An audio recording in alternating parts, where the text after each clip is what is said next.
pag hindi tumigil ang ulan, magkakaproblema tayo bukas. Magkakaproblema tayo bukas. Kasi saturated na yung lupa.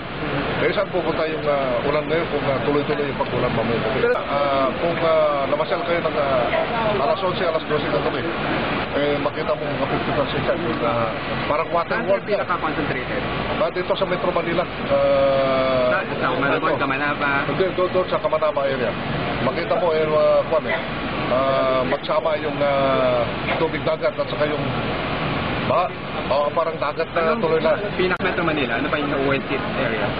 Itong yung Laguna, dahil 17 millimeters per hour. Hindi, 17 towns Ang lubog na? Ang lulubog na. Sir, lahat po ng agencies naka-red alert. Yes, lahat na yan. Besides Laguna, sir, meron pa bang ibang particular? So far, yung Metro Manila and Laguna. Metro Manila, Laguna at saka yung 4 na munisipyo ng Bulacan.